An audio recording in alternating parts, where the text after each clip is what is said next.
please welcome our next speaker, Mr. Liam Hambel, and his thesis, Will the Circle Be Unbroken? The Cycle of Sin in Solitary Confinement.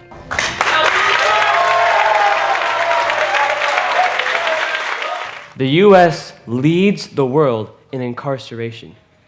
A study by the U.S. Department of Justice found that there were more than 2 million Americans incarcerated at the end of 2019, over 300,000 more prisoners than the next largest nation, China. Since we use prison to this extent, we must have a good reason to use it, right?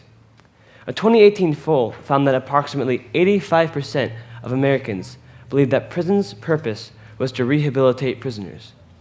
But if prison is supposed to rehabilitate criminals, why is there a system in place that actively prevents this rehabilitation? Solitary confinement is a counterproductive, dangerous method of punishment embedded within our current larger prison system. Instead of actively rehabilitating prisoners, it instead causes extreme harm and prevents rehabilitation. Solitary confinement causes connected physiological and psychological issues that cause criminals to become more criminal. To be considered in solitary confinement, a prisoner must be inside a single-person cell for 22 or more hours a day with little to no contact with other inmates and no contact with any other person than the prisoners and the guards. The only requirements for this type of cell is a working toilet and a ledge that can be used as a bed. This punishment might already seem a bit harsh, but it also seems a bit used inappropriately. 30% of inmates who are in solitary confinement are there for reasons related to aggression, while 70% are there for reasons that aren't aggressive at all, like being a minor or being accused of being in a gang by another inmate. Albert Woodfox was in solitary confinement for 43 years, and he was innocent of any crime. In 2017, when he was released from prison, Dr. Brie Williams, who had been an expert medical witness for his defense, helped him leave the prison. She noticed that he had severe harm to his body, including muscular atrophy, loss of depth perception, and vitamin D deficiency. The main way our body produces vitamin C is with the use of sunlight, and solitary confinement blocks out almost all sunlight. Vitamin D is responsible for many important functions in the body, especially the production of the hormone serotonin, which is responsible for feelings of joy and contentment, as well as other important things. An earlier study shows that serotonin is responsible for proper relations with other individuals. In 2008, Dr. Simon Young performed a meta-analytic study on the relations of hormones to social interactions. He found that there was a direct correlation between serotonin levels and healthy interactions.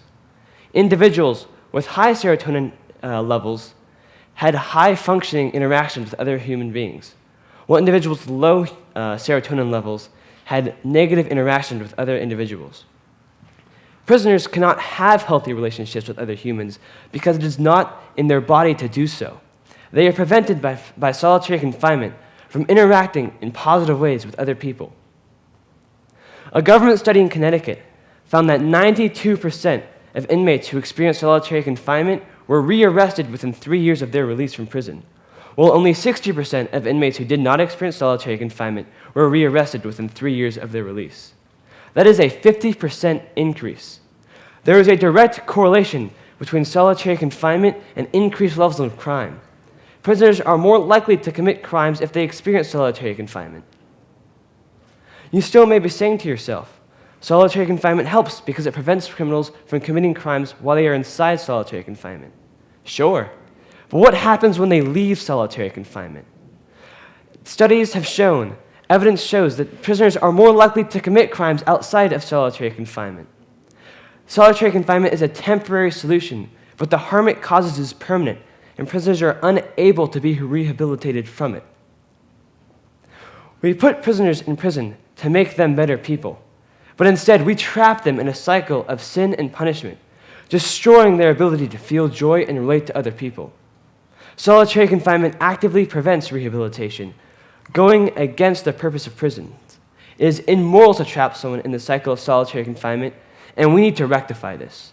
There are people in our communities still suffering from the effects of solitary confinement. We need to be there for them. We need to make things right any way we can. Thank you.